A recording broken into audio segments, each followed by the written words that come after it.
If you look at it, both the MSME minister and the IT minister are sitting next to each other. It's a clear message to the entire ecosystem that we need to work together. While RTIH is incubated, RTIH itself is incubated within the IT ministry, but both MSME ministry also has a very, very large role to play. In terms of policy frameworks, there's already the policies are out there for everyone to now look at and then also apply for funding, for handholding and so on and so forth. But what makes it really exciting is the way the team has put the entire life cycle together. So, from your spark, which is the idea discovery, to going all the way to future founders and the catalyst for the early validation, velocity labs for the acceleration. And then, of course, once you go for mass production, then comes MSME, and then once his job is done, that is once you are in your next orbit, then the industries minister comes into play. But what's really exciting and what's very important for us is to look at how do we create a mechanism where entrepreneurs on the dais, funders like Satish can come in and identify companies that they want to nurture a lot quicker. Because honestly, currently we are not in the ecosystem of in the startup ecosystem. We don't figure out in that trajectory or in that orbit. And I was talking to Rajesh just before we got here, and we were discussing about, in neighboring states, if you're looking at 10 companies, I'm sure I'll find one company to invest in. Whilst in Andhra, we might have to look at a lot more number of companies. You have to evaluate a lot more because the ecosystem is yet to mature. And that's where I believe RTIH and we as a government have a much larger role to play to ensure that the platform is robust and companies can now do well. Thank you. Absolutely, sir. Thank you.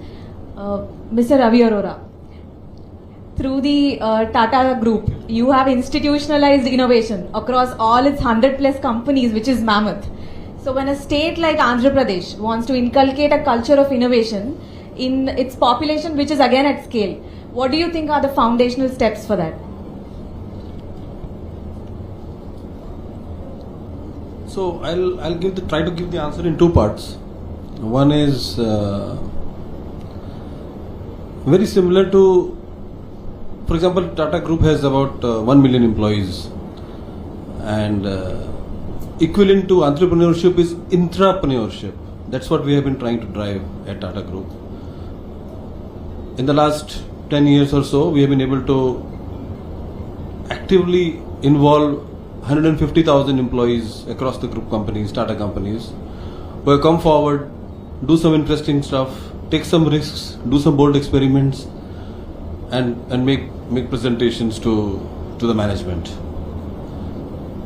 Now, in the whole process, what I feel is a risk. VCs are there for risk capital, but VC's pitch, in my view, is from the startup point of view. But and most of the startups today, which are data oriented, they're hungry for data. And there needs to be a VC equivalent from the corporate side as well. Now, I don't know how to solve this problem. But the problem is large corporates also need to take equal amount of risk with the startup. And how do we make it happen is a problem that I think we should discuss and we should try and solve. For example, we in Tata Group have an award called Dare to Try, which is given to the team which has failed after trying a very bold idea, which has failed. And what we give to the team is social capital. We recognize them in front of a crowd. We talk about their failure. We talk about the lessons that they have learned.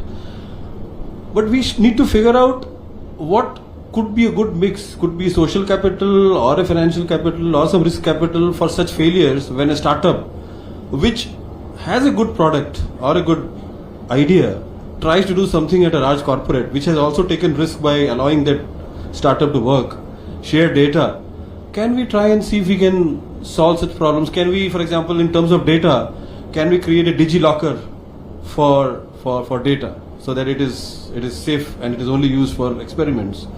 Can we create a Dare to Try escrow account, for example? So these are some thoughts, but I think we need to discuss more, nurture, and because if you want to move fast, as as we heard, HCM, one family, one entrepreneurship.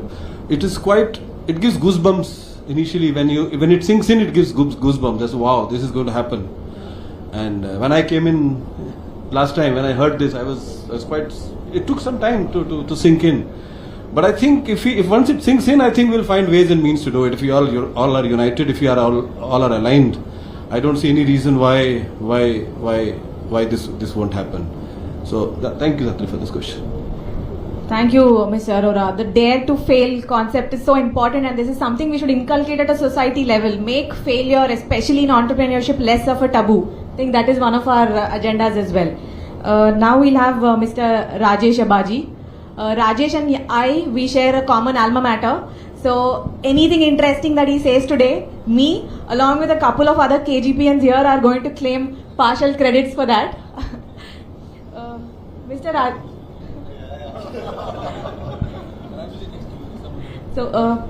Mr. Rajesh, but on a very serious note, you have solved one of the most complicated problems and then scaled that product nationally, which is, I'm sure, very inspirational for a lot of founders beyond metros. So for a founder who's building out of, say, Vizag or Vijayawada and wants to scale up from tier 1 and build to national and global markets, what do they do to do it without relocating? Yeah. See, I think as Lokesh Garu was saying, right? I mean, it's been like 10 years. It's the 11th year we're building Black Buck, and I was actually working in Guntur for 4 years before I started Black Buck, and I think this links to the question which you are asking, right?